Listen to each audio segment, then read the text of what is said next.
Great, thanks. You see, we're now live. Good. Hello, and welcome. I'm John from Broadsheet, and you're very welcome to the 20th show in a series of shows looking at the Mother and Baby Home Commission Investigation report. And we are delighted to be joined by, well, firstly, just hello to Breda Murphy and Frank Brownie, activists, Mother and Baby Home activists. And we're delighted to be joined by academics, Mairead Enright and Aoife O'Donoghue. Mairead and Aoife are two of the principal authors, I guess, of an alternative executive summary of the Mother and Baby Home report. And I'm guessing that you use the same, you confined yourself to the same structures they were under, but came to slightly different conclusions. Would that be right? Mairead? Yeah, sure. Yeah, that's about right. Yeah, we used the report effectively as our primary source of information, which obviously has its flaws as a strategy, but we confined ourselves to the same terms of reference. We were mindful of the Commissions of Investigation Act, although we certainly take a more liberal interpretation of that act and what it requires, which meant that we were allowed to, or we allowed ourselves to use the confidential committee evidence rather differently than the original commission did. The main thing that we did differently was, without making new findings of fact, because we used a very different legal analysis, we came to very different conclusions. So our approach is rooted in international human rights law, but also in Irish constitutional law and in the European Convention on Human Rights. And by applying that frame or using that lens, we come to quite different conclusions. There are a number of other important differences between us and the main commission report. One, I suppose, is that we tried to confine ourselves to general or national level findings, so we don't go into the 18 institutions in great detail. We don't go into individual experiences in great detail, and we can talk about why that is later. But by and large, the main difference is that we've taken that kind of human rights centered legal approach. And I think it's really important to say we've taken a mainstream human rights approach, right? So I think it's fairly safe for us to say that if or when this report comes before a UN body, that their evaluation of the original report will be quite close to ours. We might differ on some points, they might be stronger on some points than we are, they might be weaker on others. But I think what we've done is we've drawn on an established framework, an established legal framework, and in the case of the Constitution, a framework that's existed since 1937, if not before. So yeah, I think that's the main thing that we bring to it. It's not comprehensive, it's not perfect, it doesn't do everything that the Commission does, but I think we wanted to make a kind of limited intervention within the scope of our own expertise and our own capacities, and so human rights is what we focused on. As a lawyer, Frank, did you want to get in anything there? Just the approach that the Mother and Baby Home Commission took, and Mairead and Aoife and the 23 other academics took.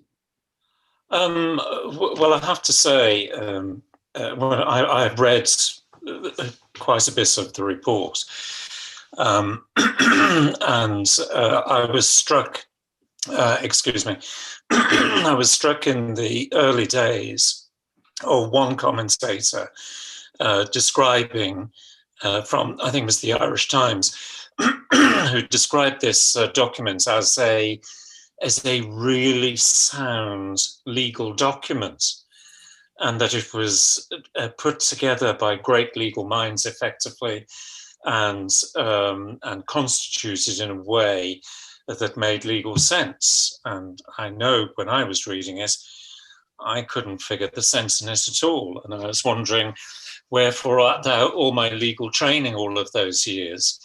Because I certainly didn't recognize this as a legally constructed document. I felt that it was very poorly put together, constructed just in general terms, but also its logical flow didn't seem to match what I would expect from any legal documents. So, for example, if I'm looking at, lengthy counsel's advice or some opinion that's been put forward by a judge, you can follow the logic of thinking. You can see the analysis point by point about what the issues were. Instead, what we saw were huge sweeping statements, often without any kind of justification, be it legal or indeed anecdotal rationale behind it. And it took me, I think it's fair to say, I probably read about half of the report about 3 times, because I was trying to give it a fair chance. I was actually trying to see if somehow or other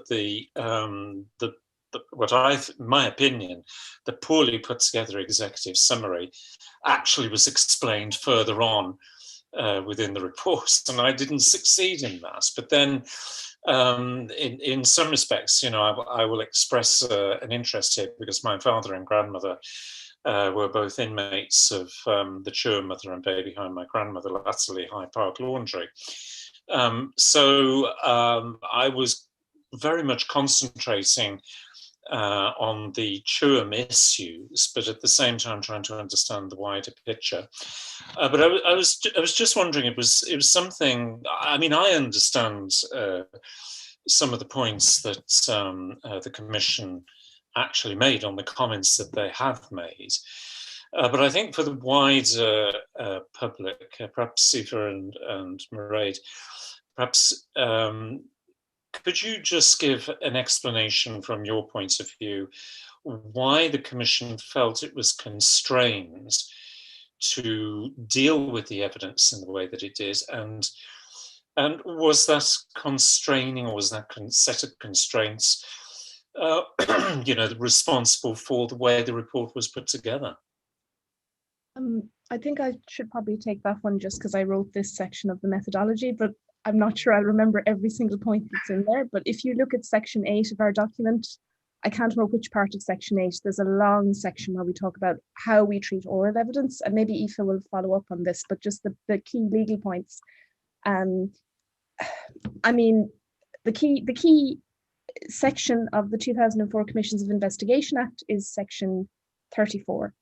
And section 34 is the one that says if you're identifiable from a report to the Commission of Investigation, you should get to see the draft or a section of the draft so that you can make submissions on it. And so when Professor Mary Daly, for example, talked about people coming back with a vengeance on the draft, that's what she's talking about, the section 34 process. And that's what the actions in the High Court that are being considered at the moment with Philomena Lee and so on, that's what they're about, because as far as we understand it, survivors were not given the same courtesy, even where there are dimensions of their testimony that make them identifiable to people who know them, or, if I were going to be a bit cheeky, people who've seen the movie Philomena starring Judi Dench, like the worldwide successful movie. So I think section 34 is there in order to protect the right to good name of the citizen. And of course, the interpretation of good name is very heavily weighted towards the purported wrongdoer. Our view, so Mary Daly and Yvonne Murphy, to a much more limited extent, have suggested that use couldn't be made of the confidential committee evidence in the main part of the report. It couldn't be treated as evidence because it would have had to go through all kinds of other testing processes before it could be used. So that's why Mary Daly talks about evidence on oath. That's why the investigative committee existed. That's why the Commission preferred written statements to be in the form of a sworn affidavit and so on. And so the Commission seems to have taken the view that everything that was said to the confidential committee wasn't robust enough to inform the main body of the report. Now, there's all kinds of discussion about whether people who went to the confidential committee realised that, whether people went to the confidential committee who would have preferred to go to the investigative committee, how the Commission decided who got to go to the investigative committee, and so on. We took the view that they were much too cautious.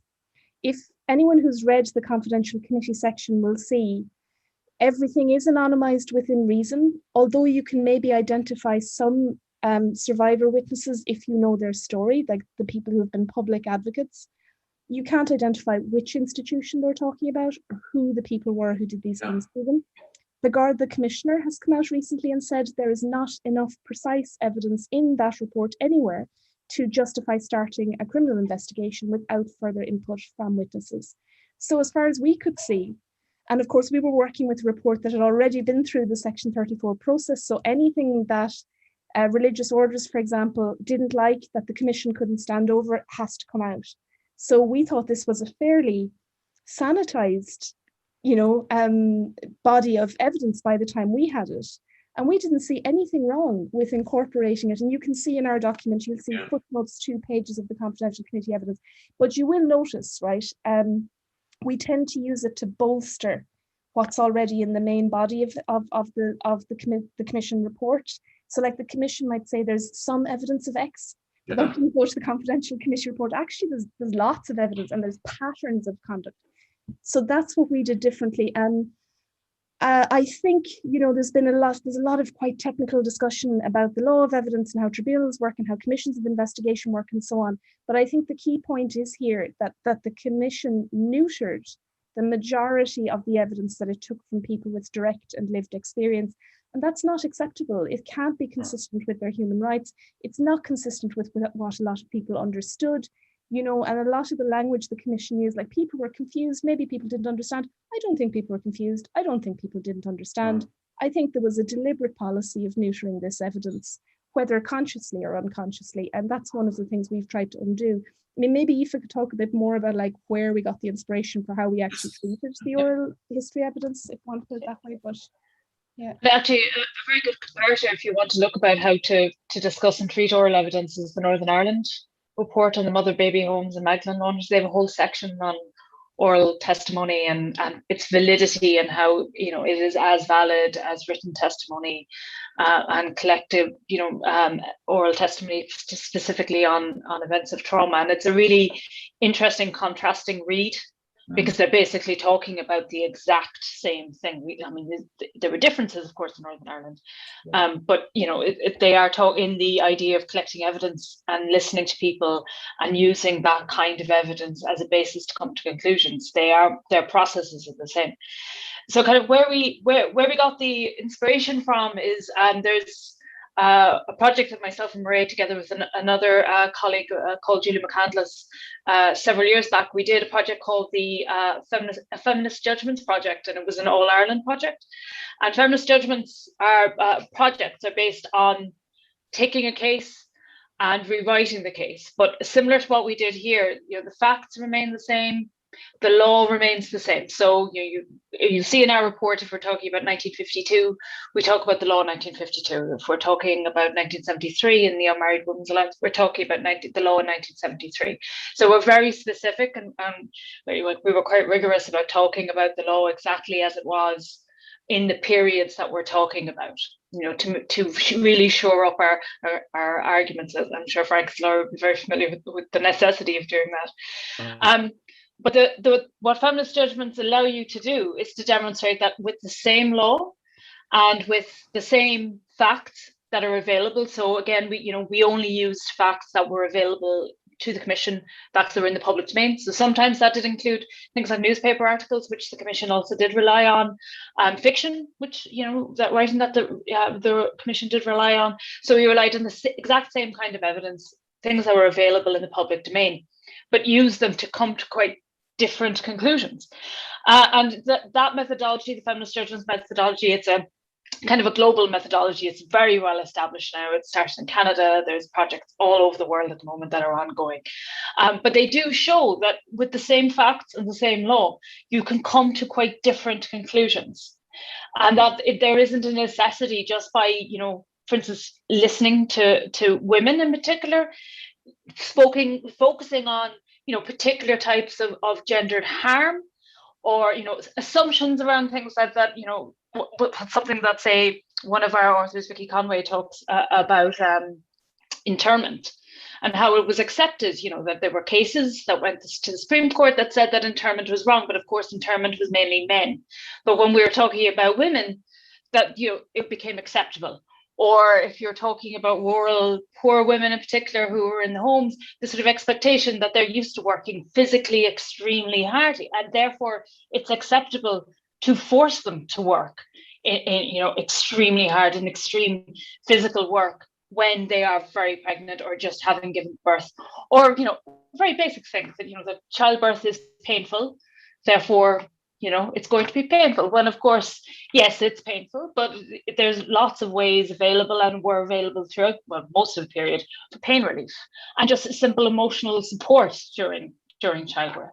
So sort of by focusing on the sort of gendered nature of what's going on, or the ideas around being a child and the long-term impact of things that happen to you as a very young child, and that just because you don't actually exactly remember exactly what happened to you at 2 doesn't mean that it doesn't affect you, or something that happened to you at 6 months, say with regard to the vaccine trials, that does not mean that it does not affect you. The simple fact of you growing up doesn't. And of course we're talking about all adults now, they're no longer children, but that those are long-term impacts, and just thinking, accepting the validity of that, accepting the validity of women's experience, of not making the kinds of assumptions that law often makes, like around internment, around adoption, that just making the asking a question rather than accepting the assumption. And this is now a very well established methodology. Actually, in the earlier project that we did, Vicky Conway, who's at DCU, also rewrote the I'm trying to remember, it was the Lynch Tribunal, that focused on what happened with Joanne Hayes in Kerry with her the babies that were found, and so that was actually one of the first times somebody went about rewriting a tribunal report using this methodology, and we were able to use what Vicky did there as kind of inspiration to say, actually, we could do this with a very similar thing, right? Because if you look at what happened with the Lynch Tribunal, and it's only in the last year or two that the Hayes family and Joanne Hayes have, that there's been properly, fully recognised that what they were put through by the state. And part of that negative process was the tribunal that was set up to investigate what happened, was a further source of trauma for that family. So we were able to use what we had done previously and kind of say, well, what we could expand that. We could look at this much bigger.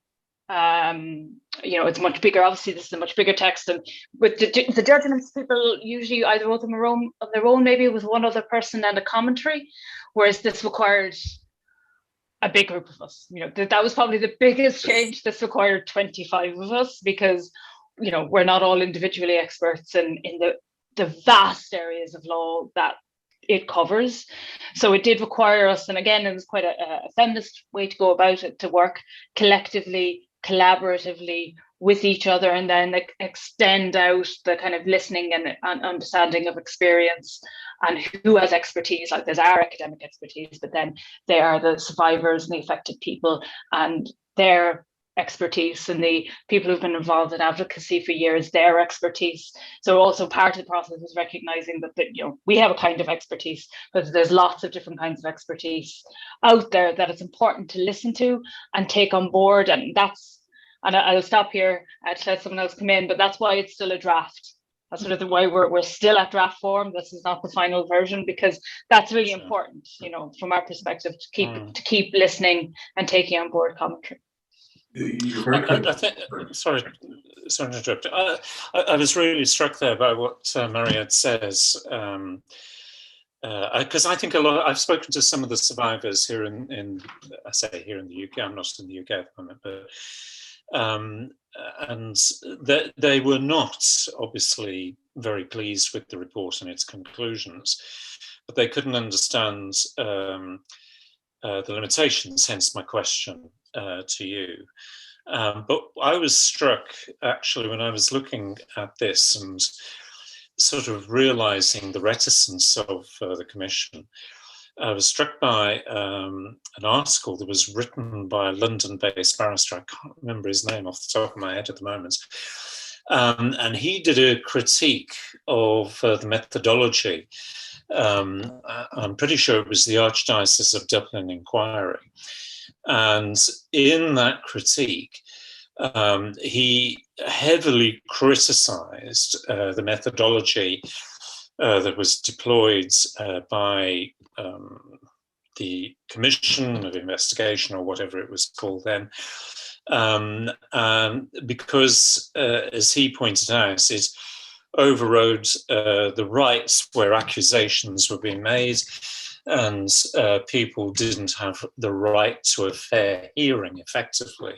I'm paraphrasing greatly what this great academic article said, but it is, and it strikes me that this is probably what's at the core of your thinking. On the one hand, you have the church and its supporters, and there are legal supporters, quite clearly, who felt, particularly in this inquiry, that there hadn't been delivered a right to a fair hearing to the priests and the brothers and the bishops at that particular time in those circumstances.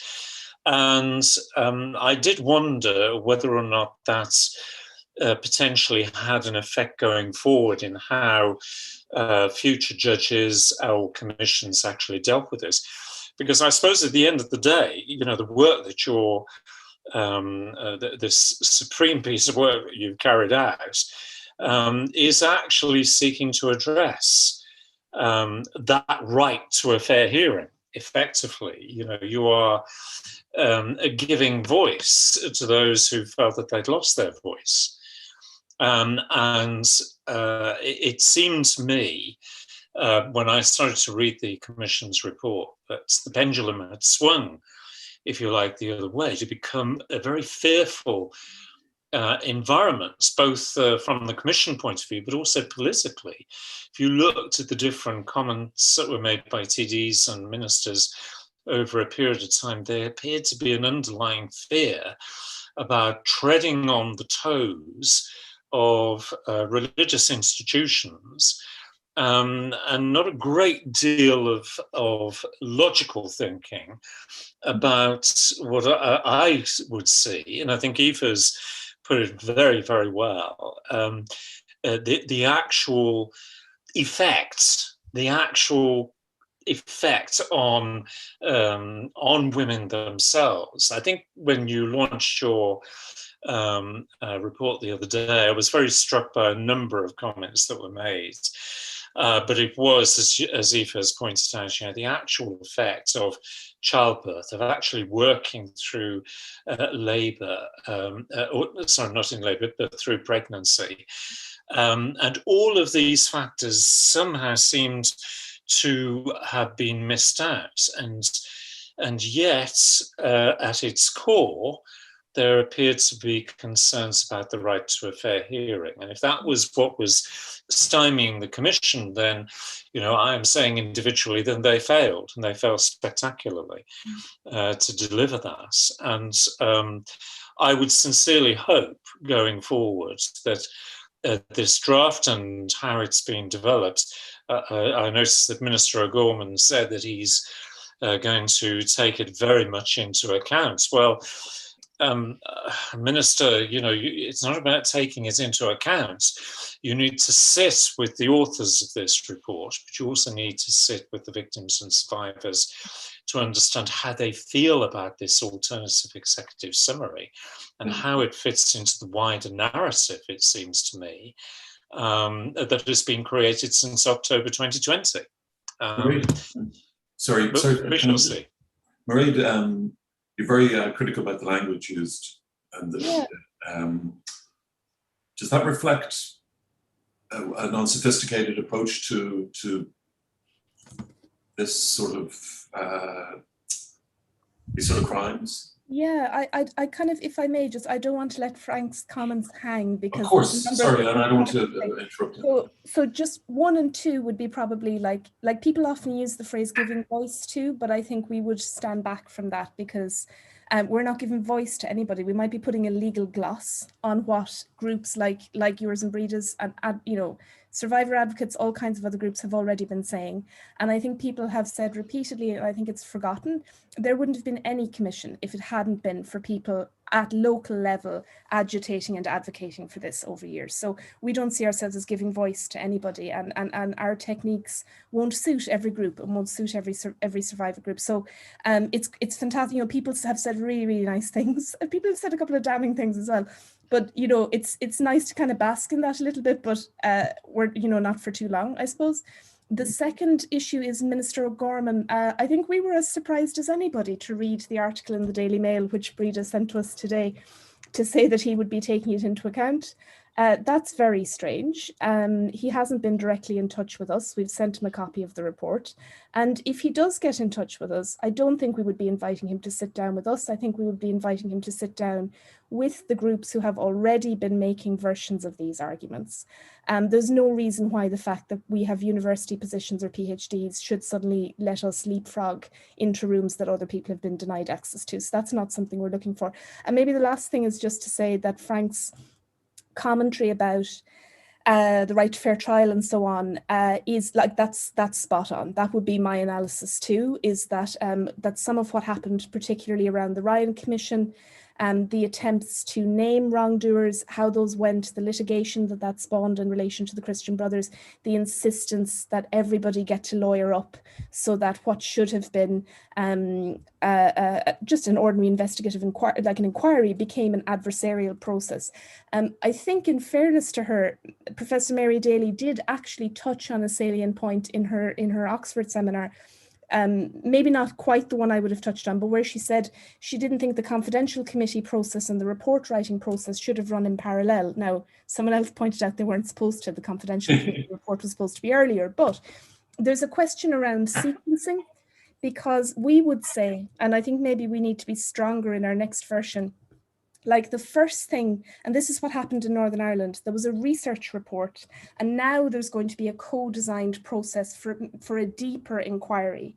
And that's what should have happened in the Republic too. There should have been what we've tried to do, an initial national overview. Of course, we would have said with wider terms of reference, taking into account the wider adoption system and a greater range of institutions and agencies.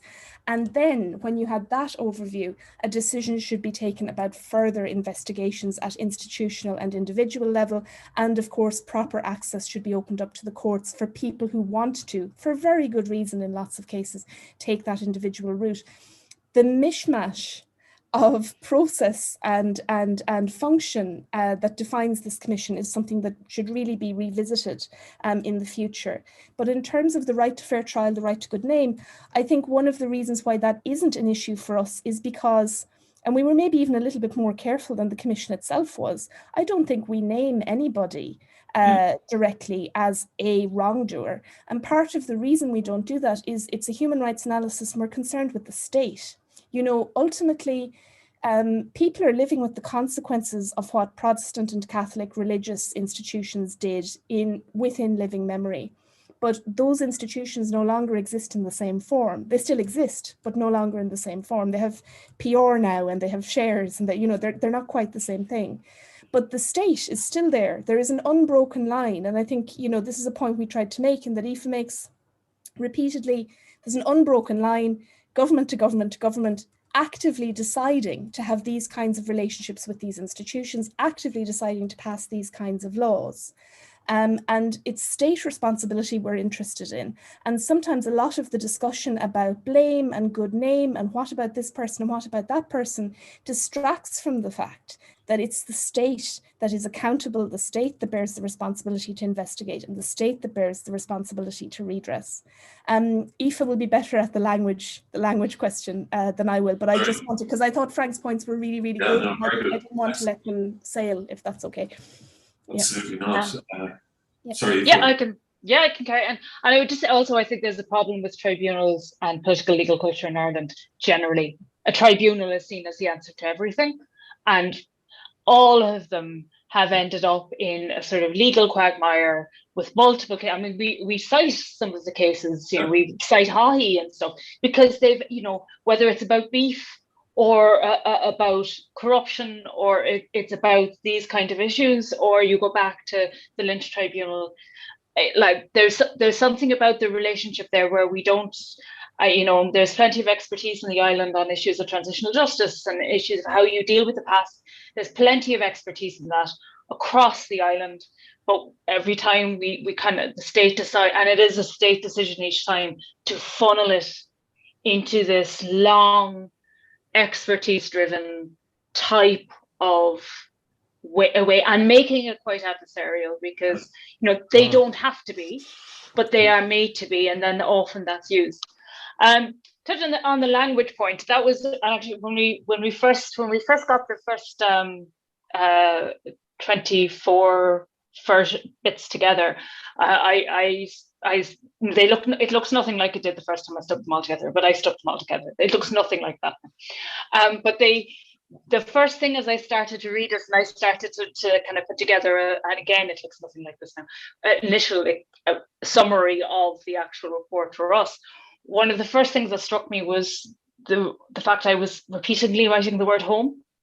And it really struck me that these institutions, and that's what we use the word institution most of the time, except when we're referring to say, something official, we say institutions, because for very few people was this a home, and also very often people were taken from their homes. Now, those homes mightn't always have been great homes. They might also have been the site of say, sexual abuse, but sometimes they were homes that people really were attached to. And also, if you're a member of the traveller community, of course, what home means something very, very, very different from the institution. So that was sort of one of the first sort of things that struck me. I was like, I messaged Mairead and I said, I'm going to take out every time it says home, I'm going to put in an institution, because for me that suits it, and also links to all the other institutions that, from Borstall's to the laundries, that the state, to the psychiatric institutions that the state had created for people, that it is part of this much broader network, that people sometimes entered multiple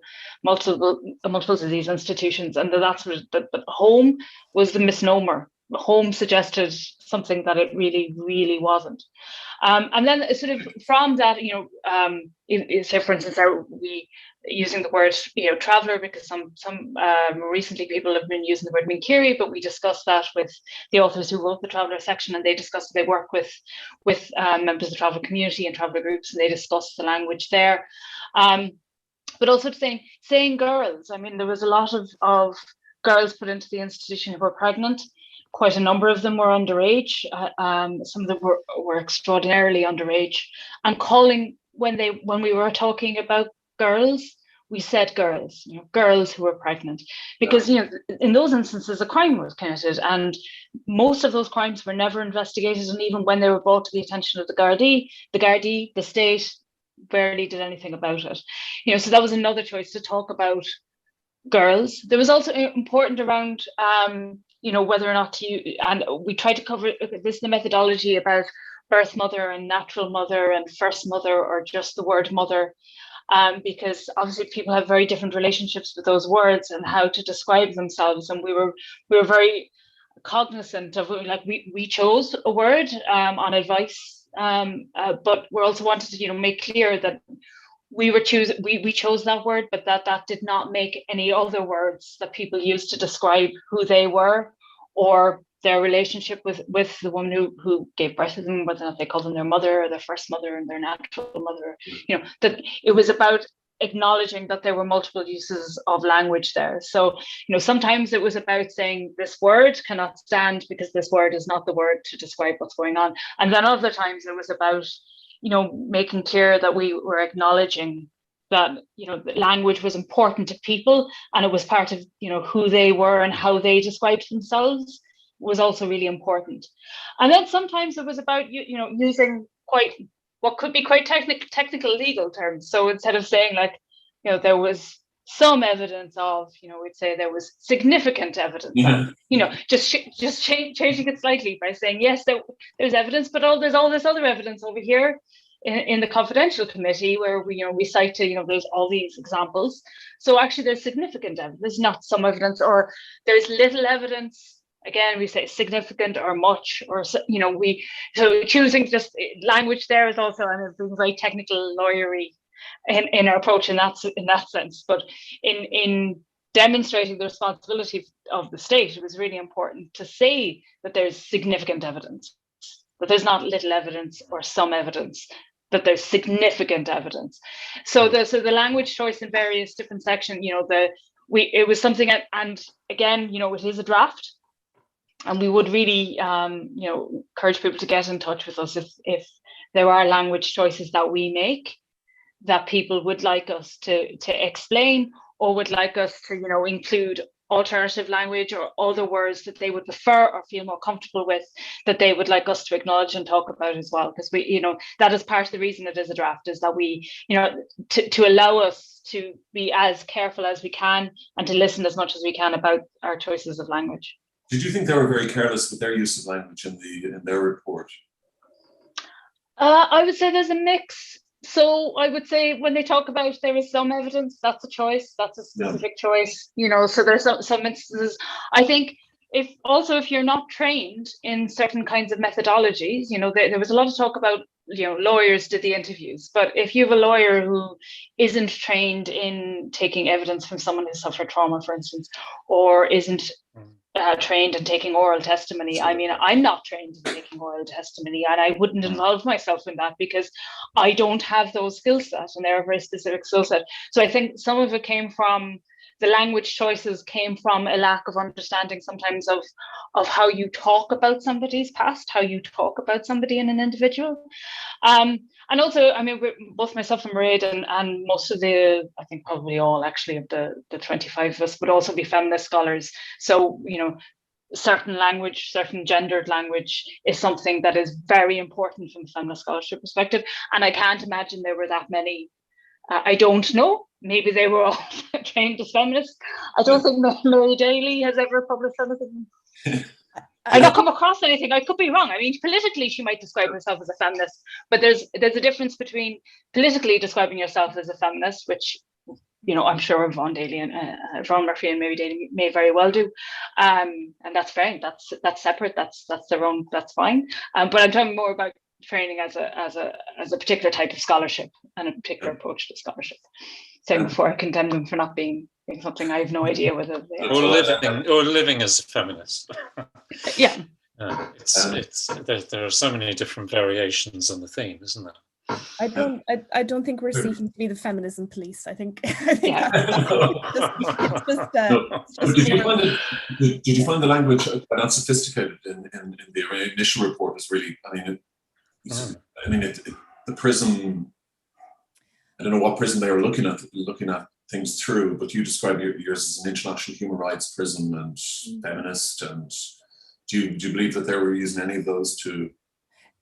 I mean, in relation to human rights, I think it's chapter 36. They say right at the beginning that they use a very strange construction. They say the government did not opt for a human rights approach, but it's not optional. If anyone brought a case to the European Court of Human Rights, for example, you could have, if you were the kind of lawyer who brings those cases, you could have great fun with that sentence. There's 20 minutes of your speech taken care of there, So that struck us as very strange because, of course, arguably the Commission is a public body. And if the Commission, for example, thinks that it is the kind of mechanism where constitutional rights to good name and a fair hearing and so on are engaged, then it's very difficult to understand why other human rights might not also have a part to play in that process. So, the selective kind of approach where the status and respectability and rights of one cohort are very closely protected and the rights of others are not recognized or engaged with. I think maybe something perhaps to be very clear about is that the Commission's approach to law, to human rights law and how it functions, to family law and how it functions, is really very old-fashioned. Yeah, that's that will sound like a dig, but it is very old-fashioned. It's old-fashioned even. It would have been old-fashioned even when we were undergraduates at law school. For example, the way I've written about this a few places, papers, not like in the papers, not like anything scholarly, but the way the Commission talks about adoption consent, where it says there was no forced adoption. And then when you dig down into what it's actually saying, and like Frank says, I had to read this 3 or 4 times before I figured out what the argument actually was. The argument is there's no forced adoption because they found little evidence, as they say, of children being physically forcibly removed from their mother's arms, and because Irish law technically did not permit the adoption process to start in the hours or days after birth. So they contrasted with Australia. But that's a very narrow and very, we would say, sort of formalistic reading.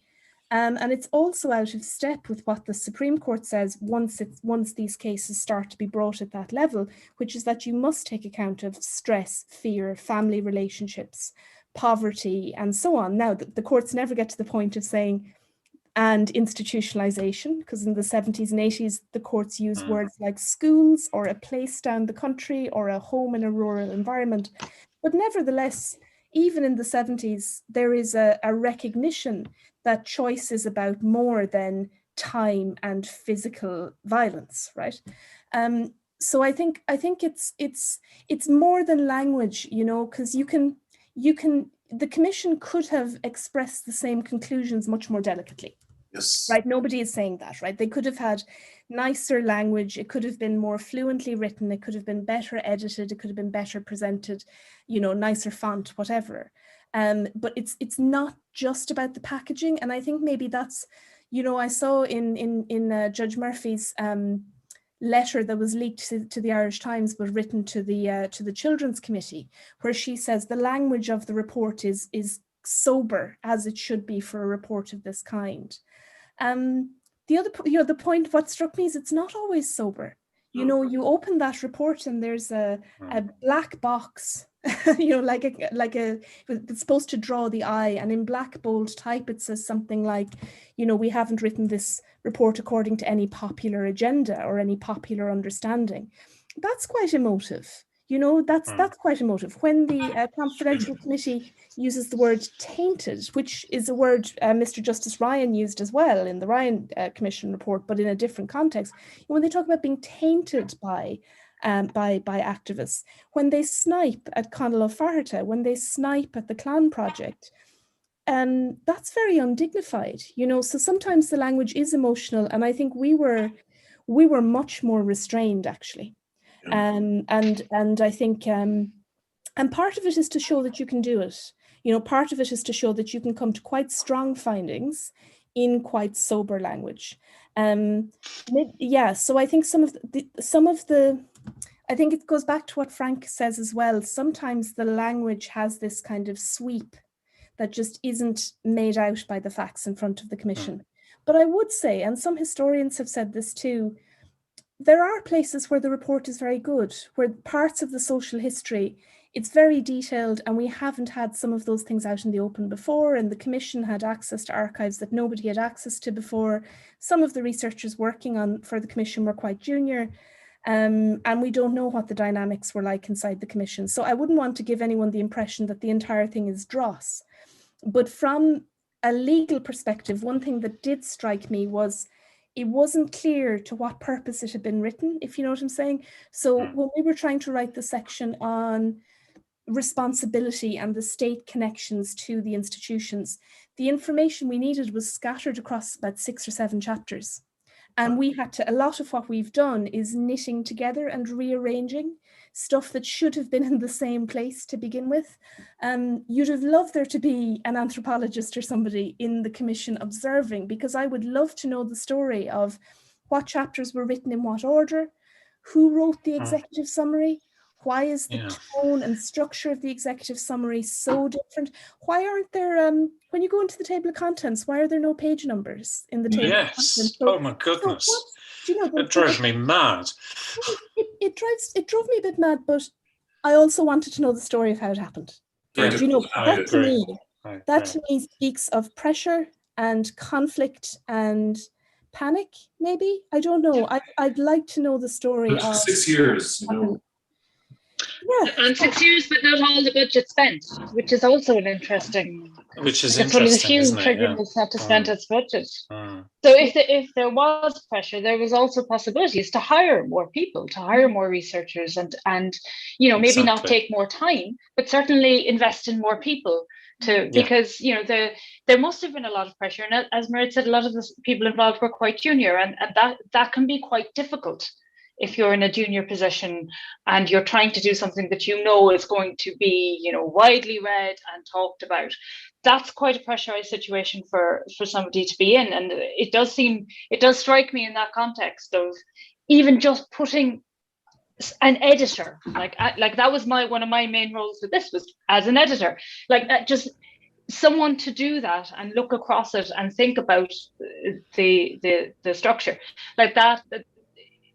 The unspent budget to me seems like a big hole in what could have been done. And also I think part of the explanation of sort of the difficulty is that they don't set out their methodology in any detail, really. No, so for us that was difficult. Yeah. And I mean, it was really important for us. I was going to say it's a really important point about the budget, because what struck me when reading the report, particularly on the confidential evidence, and it's a point that Aoife made earlier on about the way in which victims of crimes or these terrible situations, they have to be interviewed in a particular way, a particular methodology, and it is a totally different skill set to, say, somebody like me who came through the police and then into the law.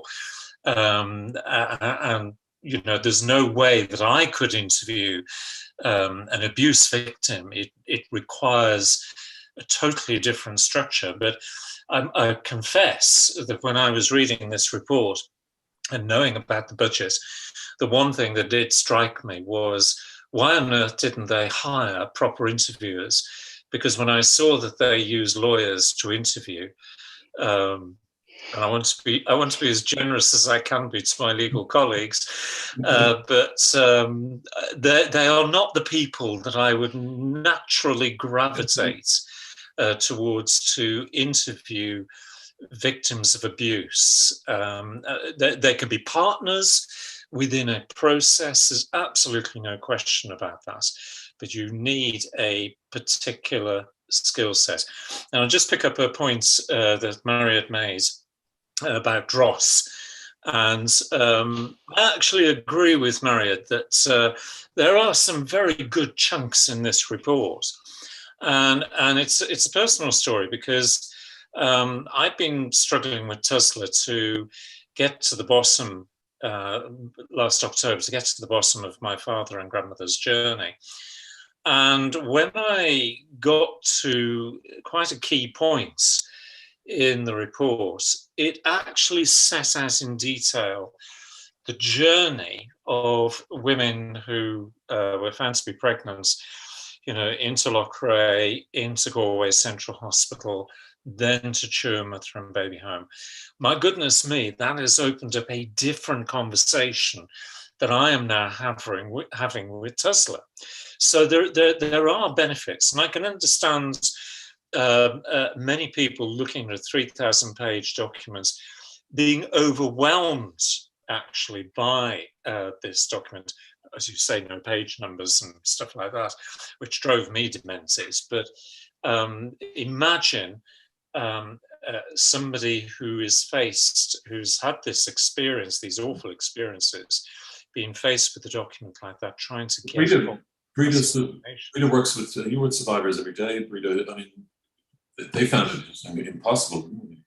Yeah, survivors, I think what really happened was that, we had invested 6 years into the process.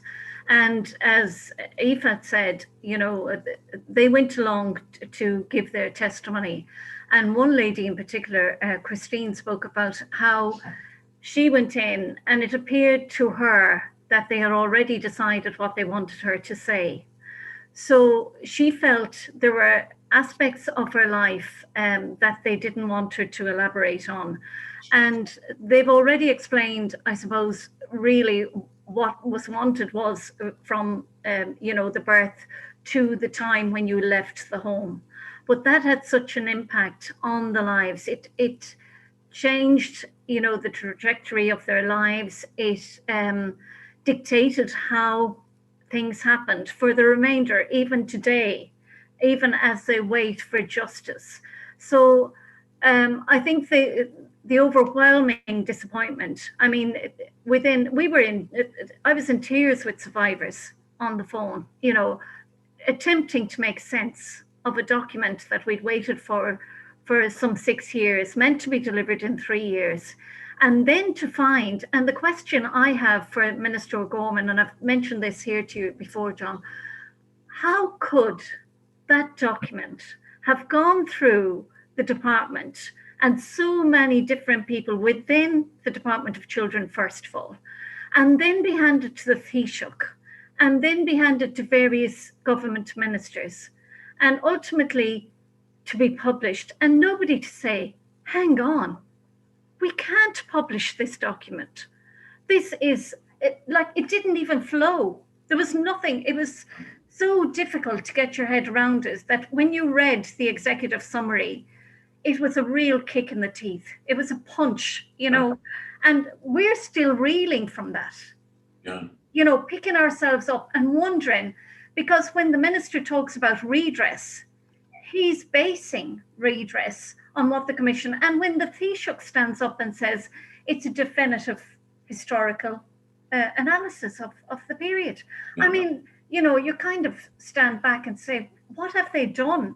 For 6 years, they've lulled us into a false sense of security, of involvement, of anticipation, of putting up with the delays, and then to come and literally knock you out, with something that is totally unworkable, and leave 11.5 million, to leave half the budget unspent. And as for when you were talking, Aoife, about the testimonies, one of the things we have found in 6 years of working with survivors, and I know them pretty well, is that when prior to COVID-19 we would meet at the hotel, Correlay Court Hotel, and oftentimes it's a social gathering more than anything, but we sit around, there could be 20 at the table, and we sit around having a discussion, and one memory sparks another. And you find over time, it's like an onion, they begin to peel off the layers. So attempting to get the testimony in one swell swoop, you don't do it. So you have to give them the opportunity to give them their testimony, to read it to them if they want that, and to allow those people who've been so hurt by the state to come back and say, well, I forgot to mention this, or can I change that this way? They weren't allowed that.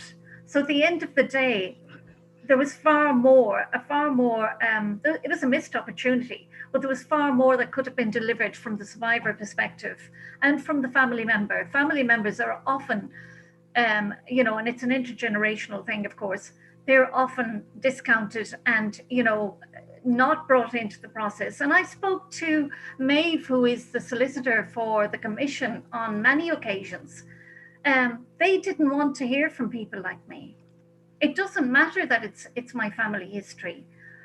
I think that there was already an agenda, and it looked like delivering on that. As somebody who has written, a mini thesis, you go into it and you don't know what the outcome is going to be. I did it on the Forgotten Irish, as I've said before.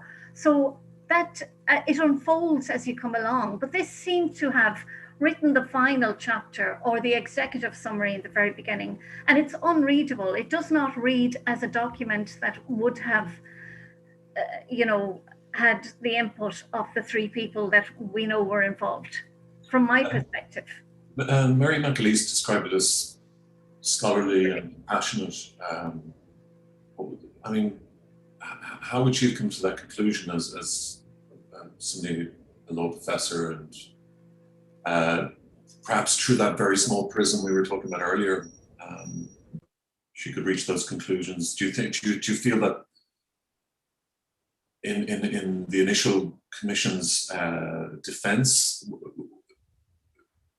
were they working through too small a prism? I mean, how could somebody like Mary McAleese come to that conclusion, do you think, Maria? I think she said scholarly and profound.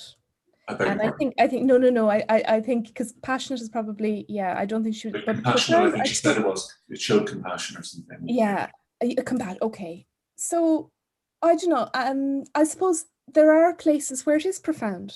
You know, there are places where you read about what happened to individuals, or you read, you know, for example, as Frank says, you read about people's pathways through institutions, or you read quotations from council documents, Dáil debates or whatever, where if you can stick with it for long enough to get into the institutional chapters and to get into the substantive chapters, there are places where it is profound.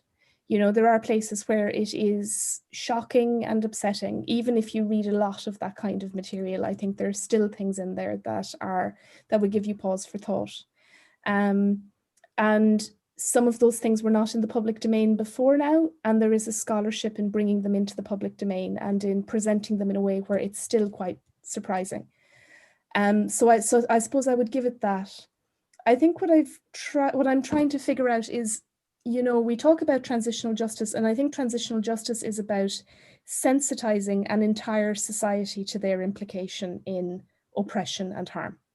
So some people were in institutions themselves. Some people were raised by or with people who were in institutions.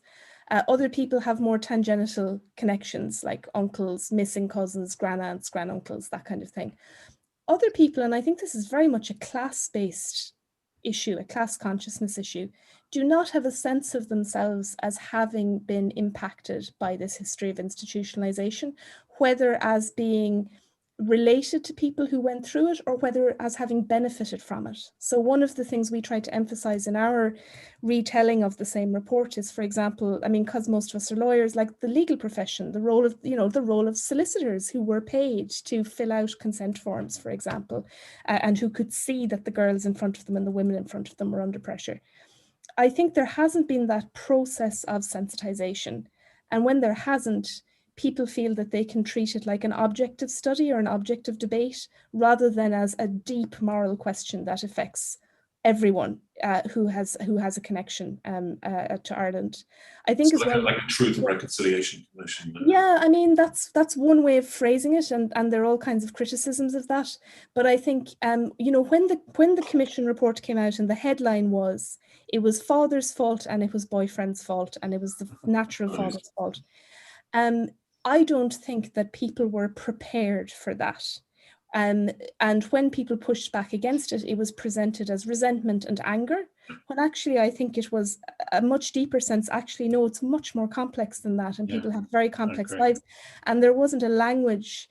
There is a language within like survivor communities and adopted-led communities, because people like that have something to draw and have been talking about this for a long time. And I think the Mother and Baby Homes Commission report is much more like McAleese than it is like the ones that Frank mentioned earlier, the Archdiocese reports and Cloyne, and because it's not about the internal machinations of the church, it's about those deep relationships between church, state, and society. And so I think when people say those kinds of blasé things, I think this will sound a lot like, you know, advice to go to therapy and talk to your therapist what you think is scholarly and profound. But like, you know, if your immediate response is to praise something like that, I think there's a self-defense going on, and I think there's a class defense going on of professors and judges and, you know, the kinds of people who have tended to occupy those roles in Ireland. So I think that immediate defensive response in places like the Irish Times and so on, you know, people talk about adversarialism. The adversarialism is coming from those quarters. It's, you know, It's not, you know, it's that, how dare you, have you even read it? Do you know who I am? Really, absolutely right. And it's absolutely horrifying to watch. And it is symptomatic of the failure of those prior processes. You know, every time the Taoiseach apologizes now, whichever Taoiseach it is, the first thing everyone who follows these issues thinks is, you haven't a clue, you don't mean it. Because nothing's changed since the last time. It's the same old thing. So I think, you know, there's 11.5 million left. I would agree with the Clon project. I think a lot of us would. First thing is people's own access to their records. The second thing is to start to support the kinds of local discussions, local history projects, local hubs, like whatever you want to call it, is to start putting resources into letting people tell those stories and explore those family stories while they're still here. Like, I'm glad Frank found something in the report. Like, I'm glad you found something that enabled you to continue your search in a, like, that took you in a new direction. But that's happenstance, that's accident, really, if we're honest about it. That's not how it should be. Frank is a lawyer. Like, and Frank is a, so, you know, so yeah. Well, I just put that's debatable. just the three conclusions in your piece in the Irish Times. You said that the Commission suggests that children who do not spend long in an institution are unlikely to be abused. You kind of completely refute that. The Commission dismisses claims related to maltreatment and childbirth by referring to the presence of trained medical staff. You kind of comprehensively dispute that. The Commission insists that forced adoptions was not a serious issue in the institution. You unpack that because it's just our use of the word force as a kinetic physical attachment to it. I'm going to put the summary in the link below this. Please do.